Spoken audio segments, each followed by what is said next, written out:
പവിത്രത്തിന്റെ ഒരു അപ്കമിങ് എപ്പിസോഡിലേക്ക് എല്ലാവർക്കും സ്വാഗതം.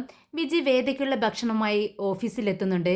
വിജയെ കണ്ടതും വേദ പറയുന്നുണ്ട്, ചേച്ചി ഭക്ഷണം അവിടെ വെച്ചോളൂ, എന്നിട്ട് ചേച്ചി പെട്ടെന്ന് തന്നെ വീട്ടിലേക്ക് മടങ്ങിപ്പോയിക്കോളൂ എന്ന് പറയുകയാണ്. ഇത് കേട്ടതും വിജി പറയുന്നുണ്ട്, അതെന്താ വേദ നീ അങ്ങനെ പറയുന്നത്? നിനക്ക് ഭക്ഷണം ഇവിടെ എത്തിക്കുക എന്നുള്ള ഒരു ലക്ഷ്യത്തോട് മാത്രമല്ല ഞാനിവിടെ വന്നിട്ടുള്ളത്. നീ എൻ്റെ അനിയത്തിയെ പോലെയാണ് ഞാൻ കാണുന്നത്. അതുകൊണ്ട് തന്നെ എൻ്റെ അനിയത്തിയെ കൊണ്ട് കണ്ട് ഒന്ന് സംസാരിച്ചിട്ട് പോകാം എന്നുള്ള ഒരു ഉദ്ദേശത്തോടു കൂടി തന്നെയാണ് ഞാൻ വന്നിരിക്കുന്നത്. ഇത് കേട്ടതും വേദ പറയുന്നുണ്ട്, എന്താ ചേച്ചി ചേച്ചി ഇങ്ങനെയൊക്കെ സംസാരിക്കുന്നത്? ചേച്ചിയുടെ അനിയത്തി തന്നെയാണല്ലോ ഞാൻ. ചേച്ചിക്ക് എത്ര നേരം വേണമെങ്കിലും ഇവിടെ ഇരിക്കാലോ എന്ന് പറയുകയാണ്. എന്നാൽ ഇതെല്ലാം കേട്ട് വിജി ഇങ്ങനെ വേദയുടെ മുഖത്തേക്ക് സൂക്ഷിച്ചു നോക്കുവാണ്. എന്നിട്ട് ചോദിക്കുന്നുണ്ട്, എന്താ വേദ നീ കാര്യങ്ങളെല്ലാം അറിഞ്ഞുകൊണ്ട് തന്നെയാണോ ഇത്ര ലാഘവത്തോടെ ഇരിക്കുന്നതെന്ന് ചോദിക്കുന്നുണ്ട്. ഇത് കേട്ടതും വേദ ഏത് കാര്യത്തെക്കുറിച്ചാണ് ചേച്ചി ഉദ്ദേശിക്കുന്നത്? അല്ല വേദേ, വിക്രം മറ്റൊരു വിവാഹം കഴിക്കാൻ തീരുമാനിച്ചിരിക്കുന്നു. ആ വിവരം നീ അറിഞ്ഞോ? ഇത് കേട്ടതും ഒരു നിമിഷം വേദ ഒന്നും മിണ്ടാതിരിക്കുന്നുണ്ട്. എന്നിട്ട് വിജയോട് ചോദിക്കുന്നുണ്ട്, അല്ല ഇത്തവണ ഏതാ പെൺകുട്ടി? ആരെയാണ് വിവാഹം കഴിക്കാൻ പോകുന്നത്? വേദേ, നീ ഇത്രയ്ക്ക് സില്ലിയായിട്ട് സംസാരിക്കുന്നത് എന്താ? ആ, ഞാൻ പിന്നെ എങ്ങനെയാണ് ചേച്ചി സംസാരിക്കേണ്ടത്? അവൻ ഇതാദ്യമായിട്ടൊന്നും അല്ലല്ലോ ഇത്തരത്തിൽ പെരുമാറുന്നത്. പിന്നെ ഇത്തവണത്തെ പെൺകുട്ടി ആരാന്ന് പറയൂ. ഇത് കേട്ടതും വിജി പറയുന്നത് കൺമണിയാണെന്ന് പറയുവാണ്. ഓഹോ, കൺമണിയാണോ ആ ഭാഗ്യമില്ലാത്ത പെൺകുട്ടി? നിനക്കിതൊന്നും കേട്ടിട്ട് ഒന്നും തോന്നുന്നില്ലേ വേദ? നിനക്ക് വിഷമാവുന്നില്ലേ എന്ന് വിജി ചോദിക്കുകയാണ്. ഉടനെ വേദ പറയുന്നുണ്ട്, ഞാനെന്തിനു വിഷമിക്കണം? അല്ല വേദ, നിന്റെ ഭർത്താവ് മറ്റൊരു വിവാഹം കഴിക്കാൻ പോകുന്നു എന്ന് കേൾക്കുമ്പോൾ നിനക്ക് ഒട്ടും വിഷമം തോന്നുന്നില്ലേ? എൻ്റെ ഭർത്താവോ? എൻ്റെ മുൻകാല ഭർത്താവ് എന്ന് പറ. ഉടനെ വിജി ചോദിക്കുന്നുണ്ട്, അല്ല വേദേ, ഇനി ആ ഒരു ബന്ധം വേണ്ട എന്നാണോ നീ തീരുമാനിച്ചിരിക്കുന്നത്? ചേച്ചി, അത് തീരുമാനിച്ചത് ഞാനല്ലല്ലോ, അവനല്ലേ. എന്തിനാ വേദേ നീ ഇങ്ങനെയൊക്കെ അഭിനയിക്കുന്നത്? നിന്റെ ഉള്ളിൻ്റെ ഉള്ളിൽ വിക്രമിനോട് സ്നേഹമുണ്ടെന്ന് എനിക്ക് നന്നായിട്ട് അറിയാം. നീ നിന്നെ തന്നെ പറ്റിച്ചുകൊണ്ടിരിക്കുകയല്ലേ? ഇല്ല ചേച്ചി, ചേച്ചി തെറ്റിദ്ധരിച്ചിരിക്കുകയാണ്. എൻ്റെ മനസ്സിൽ അവനില്ല. ഇനി എൻ്റെ ജീവിതത്തിലും അവനില്ല. എൻ്റെ ലോകത്തെ അവൻ ഇനി ഉണ്ടായിരിക്കുകയില്ല. ഇനി ഒരിക്കലും അവൻ എൻ്റെ ജീവിതത്തിൽ ഉണ്ടാവില്ല ചേച്ചി എന്ന് പറയുകയാണ്. ഇത് കേട്ടതും വിജി അവളുടെ മുഖത്തേക്ക് നോക്കിക്കൊണ്ട് ചോദിക്കുന്നുണ്ട്, പക്ഷേ അങ്ങനെയല്ലല്ലോ എനിക്ക് തോന്നുന്നത്. കുറച്ച് മുൻപേ നിന്റെ കണ്ണുകളിൽ ഞാനൊരു വിഷമം കണ്ടല്ലോ. ചേച്ചി പറഞ്ഞത് ശരിയായിരിക്കാം. എൻ്റെ മനസ്സിൽ എൻ്റെ കണ്ണുകളിൽ ഒരു വിഷമം ഉണ്ടായി കാണും. അതെന്തുകൊണ്ടാണെന്നറിയാമോ? അവനെൻ്റെ ഭർത്താവ് മാത്രമായിരുന്നില്ല, എൻ്റെ കുഞ്ഞിൻ്റെ അച്ഛൻ കൂടിയായിരുന്നു. അദ്ദേഹം മറ്റൊരു വിവാഹം കഴിക്കുന്നു എൻ്റെ കുഞ്ഞിൻ്റെ അച്ഛൻ എന്ന് കേൾക്കുമ്പോൾ എന്തെങ്കിലും ഒരു വിഷമം എനിക്ക് തോന്നിക്കാണും. അത്രമാത്രം. ഇത് പറയാൻ വേണ്ടിയിട്ടാണോ ചേച്ചി ഇത്രയും ദൂരം ഇങ്ങോട്ടേക്ക് വന്നത്? ഇത് ഫോണിലെ ചോദിക്കാമായിരുന്നില്ലേ ചേച്ചി? ശരി, നിനക്ക് വേണ്ടായിരിക്കാം. പക്ഷേ സുഡറിൻ്റെ കാര്യം നീ ആലോചിച്ചിട്ടുണ്ടോ വേദേ? അവൾക്കൊരു അച്ഛനെ വേണ്ടേ? അവൾക്ക് എന്തിനാ അച്ഛൻ? അവളുടെ അച്ഛനും അമ്മയും എല്ലാം ഞാനാണ്. എന്താ വേദ നീ പറയുന്നത്? നീ ഇത്രയുമായി, നിന്റെ ജീവിതം ഇത്രയായി, പക്ഷെ മോൾ അതുപോലെയല്ലല്ലോ. മോൾക്കൊരു അച്ഛൻ വേണ്ടേ? അവൾക്ക് അച്ഛൻ വേണ്ട എന്ന് പറയേണ്ടത് നീയല്ല, അത് അവളാണ് പറയേണ്ടത്. അവൾ ഒരു ദിവസം തന്നെ എത്ര തവണ അച്ഛൻ അച്ഛൻ എന്നിങ്ങനെ ഉച്ചരിച്ചുകൊണ്ടിരിക്കുന്നത് നീ കേൾക്കുന്നതല്ലേ വേദേ? ഇത്തരത്തിലൊരു അപ്പൻ ഇല്ലാതിരിക്കുന്നതാണ് നല്ലത്. അവളങ്ങനെ ഏതു നേരം പറഞ്ഞുകൊണ്ടിരിക്കുന്നത് ഞാൻ എന്ത് ചെയ്യും ചേച്ചി? എന്തായാലും ഒരു പൊറുക്കി അച്ഛനാണ് എന്ന് പറയുന്നതിനേക്കാൾ നല്ലത് അച്ഛനില്ലാതെ ജീവിക്കുന്നതാ. നിനക്കിങ്ങനെയൊക്കെ പറയാം വേദേ, പക്ഷേ ഒരച്ഛനില്ലാതെ വളരുന്നൊരു കുഞ്ഞിൻ്റെ വേദന എത്രത്തോളം ഉണ്ടെന്ന് നിനക്കറിയാമോ? ഇല്ലല്ലോ, പക്ഷേ അത് അനുഭവിച്ചതാ ഞാൻ. എനിക്ക് ഒരച്ഛനില്ലാതെ ഞാൻ വളർന്നതിൻ്റെ വേദന എനിക്ക് നന്നായിട്ട് അറിയാം. അതുകൊണ്ട് ആ ഒരു വേദന ഇനി ഒരു കുഞ്ഞും അനുഭവിക്കരുതെന്ന് ഞാൻ ആശിക്കുന്നുണ്ട്, ഞാൻ ആഗ്രഹിക്കുന്നുണ്ട് വേദേ. അതുകൊണ്ട് തന്നെ നമ്മുടെ സുഡർ മോള് അച്ഛനോടൊപ്പം വളരണം. പക്ഷേ വേദ ഇതെല്ലാം കേട്ടിട്ട് പറയുന്നുണ്ട്, ചേച്ചിയുടെ അച്ഛൻ നല്ലവനായിരിക്കാം. വിക്രം നമ്പർ പോലെ ഒരു ഗുണ്ടയായിരുന്നിരിക്കില്ല ചേച്ചിയുടെ അച്ഛൻ. അതുകൊണ്ടാണ് അങ്ങനെ ഒരു അച്ഛനെക്കുറിച്ച് ചേച്ചി ചിന്തിച്ചതും ആഗ്രഹിച്ചതും.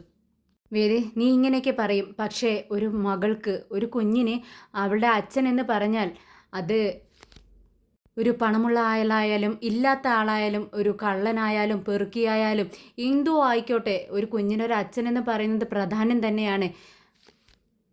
ഒരു കുഞ്ഞിൻ്റെ കരയുമ്പോൾ അവളുടെ കണ്ണുനീര് തുടക്കാനുള്ളതാണ് അച്ഛൻ. ഒരു കുഞ്ഞ് ചിരിക്കുമ്പോൾ, സന്തോഷിക്കുമ്പോൾ ചായാനുള്ളതാണ് അവരുടെ തോള്. ഇതൊക്കെയാണ് ഒരു കുഞ്ഞിൻ്റെ സങ്കല്പങ്ങൾ. എൻ്റെ സങ്കല്പം അതായിരുന്നു വേദേ. അതുകൊണ്ട് തന്നെ മറ്റുള്ള കുഞ്ഞുങ്ങളുടെയും ചിന്ത എന്തായിരിക്കുമെന്ന് എനിക്കറിയാം. ഇത് കേട്ടതും വേദ പറയുന്നുണ്ട്, ചേച്ചി അവൾക്ക് എല്ലാത്തിനുമുള്ള ആളായി ഞാനിവിടെയുണ്ട്, അവളുടെ അമ്മയായും അച്ഛനായും ഞാനുണ്ട്. അതുകൊണ്ട് അതിനെപ്പറ്റി ചിന്തിച്ച് ചേച്ചി വിഷമിക്കേണ്ട ആവശ്യമില്ല. ചേച്ചി എന്ത് പറഞ്ഞിട്ടും കാര്യമില്ല. വിക്രമാണ് അവളുടെ അച്ഛനെന്ന് എൻ്റെ മോള് ഒരിക്കലും അറിയാൻ പാടില്ല. ഇപ്പോൾ എങ്ങനെയാണോ ജീവിച്ചു പോകുന്നത് അതുപോലെയാണ് ഇനിയും അവൾ ജീവിക്കേണ്ടത്. അവൾക്ക് അച്ഛനില്ല, അവളുടെ അച്ഛനും അമ്മയും എല്ലാം ഞാനാണ്. പ്ലീസ് വേദേ, നമ്മുടെ സുറമോള് പാവമാണ്, അവൾ അച്ഛനോടൊപ്പം വളരട്ടെ.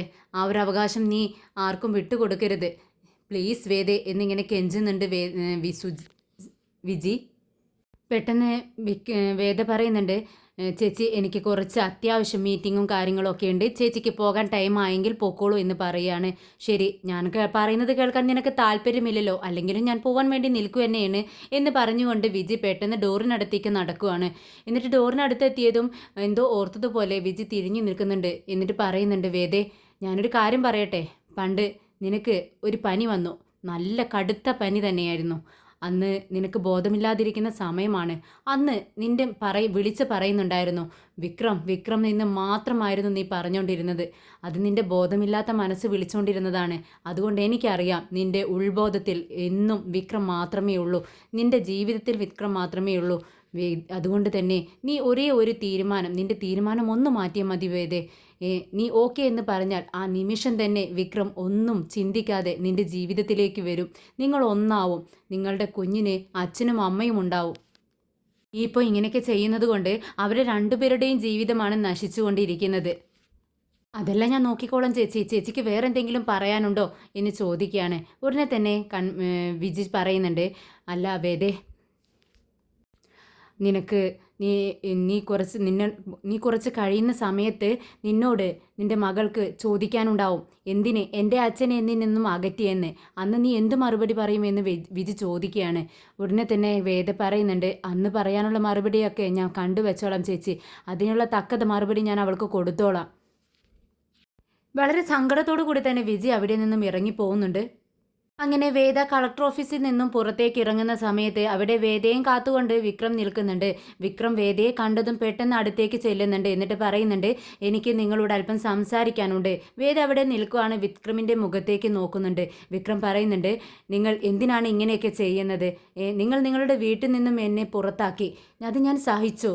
പിന്നീട് നിങ്ങൾ എൻ്റെ വീട്ടിൽ വന്ന് എന്തൊക്കെയോ വിളിച്ചു പറഞ്ഞു. ഞാൻ അറിയാത്ത സംഭവങ്ങളാണ് നിങ്ങൾ വിളിച്ചു പറഞ്ഞതെല്ലാം. ഞാൻ അതെല്ലാം അറിഞ്ഞിട്ടില്ല എന്ന് നിങ്ങളോട് പറയുകയും ചെയ്തു. പക്ഷെ നിങ്ങളത് വിശ്വസിക്കുന്നില്ല. എല്ലാം സഹിക്കാം, നിങ്ങൾ എന്തിനാണ് എന്നെ ഇങ്ങനെ ദ്രോഹിക്കുന്നത്? പക്ഷേ നിങ്ങൾ സുഡറിനെയും എന്നെയും പിരിക്കരുത്, അവളെ എന്നിൽ നിന്നും അകറ്റരുത്. ഇത് കേട്ട് വേദ പറയുന്നുണ്ട്, ഇത് ഡിസ്കസ് ചെയ്യാൻ പറ്റിയ സ്ഥലം ഇതല്ല, അതിനെക്കുറിച്ച് സംസാരിക്കാൻ എനിക്ക് ഇപ്പോൾ താല്പര്യമില്ല എന്ന് പറഞ്ഞുകൊണ്ട് വേദ പെട്ടെന്ന് പുറത്തേക്ക് ഇറങ്ങുവാണ്. പെട്ടെന്ന് വിക്രം വേദയുടെ പിറകെ ഓടി ചെന്നിട്ട്, വേദ പ്ലീസ്, വേദ ഞാൻ പറയുന്നത് ഒന്ന് കേൾക്ക് എന്ന് പറഞ്ഞുകൊണ്ട് അവിടെ നിൽക്കുവാണ്. ഞാൻ നിന്നെ കാണാനായി പിന്നെ ഞാൻ എവിടെ പോകണം? ഞാൻ നിന്നോട് കെഞ്ചുവാണ്. സുഡർ എന്ന് പറഞ്ഞാൽ എൻ്റെ ജീവനാണ്. എൻ്റെ ഈ ജീവിതം ഇങ്ങനെയായി മാറിയത് അവൾ കാരണം മാത്രമാണ്. ദയവ് ചെയ്ത് സുഡറിനെ എന്നിൽ നിന്നും പിരിക്കരുത്. ഇത് കേട്ടതും വേദ പറയുന്നുണ്ട്, ഇനി നീ സുഡറിനെ കാണുകയോ സംസാരിക്കുകയോ ചെയ്യരുത്. ഇത് കേട്ടതും വിക്രം ചോദിക്കുന്നുണ്ട്, എന്തുകൊണ്ട്, എന്തിനാണ് നീ ഇങ്ങനെ വാശി പിടിക്കുന്നത്? ഞാൻ തനിച്ചാണ്, എന്നും ഞാൻ തനിച്ചാണ്. ഇപ്പോൾ എൻ്റെ ജീവിതത്തിൽ എൻ്റെ സന്തോഷം എന്ന് പറയുന്നത് സുഡർ മോള് മാത്രമാണ്. ഞാൻ സന്തോഷമായിട്ടിരിക്കരുതെന്ന് നീ തീരുമാനിക്കുവാണോ? ഞാൻ സന്തോഷിക്കുന്നത് കാണാൻ നിനക്ക് പറ്റില്ലേ എന്ന് ചോദിക്കുന്നുണ്ട് വിക്രം. നീ സന്തോഷമായിട്ടിരുന്നാലും ദുഃഖിച്ചിരുന്നാലും എനിക്കെന്താ, എനിക്കൊരു പ്രശ്നവുമില്ല.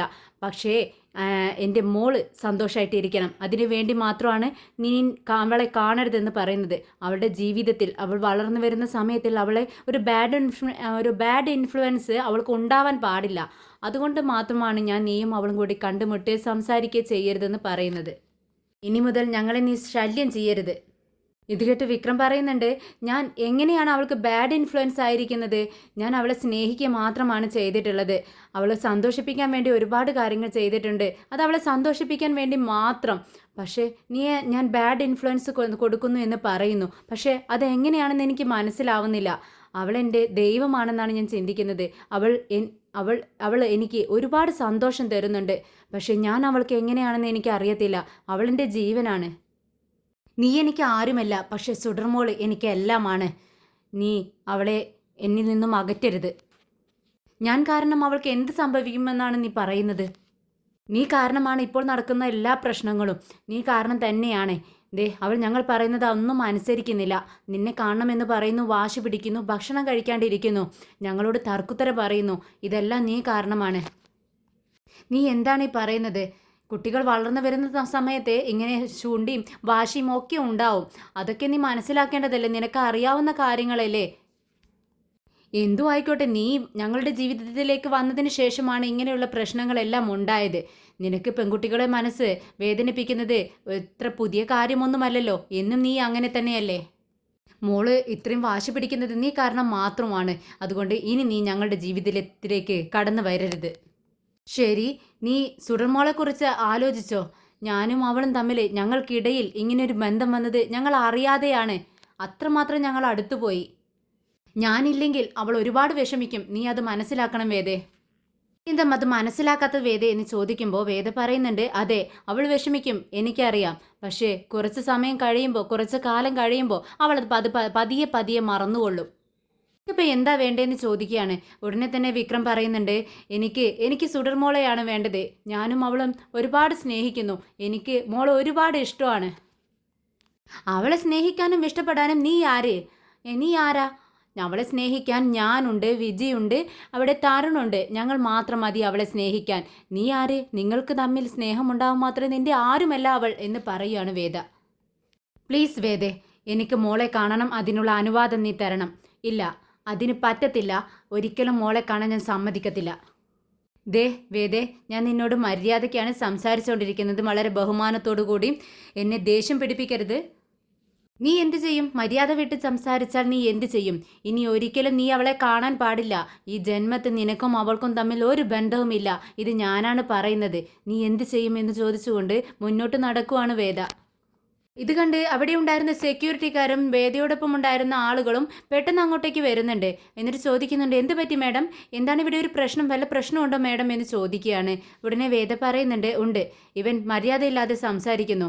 ഇവിടെ പ്രശ്നമുണ്ടാക്കാൻ വേണ്ടി വന്നതാണ്. ഇവനെ പിടിച്ചു മാറ്റി എന്ന് പറയുകയാണ്.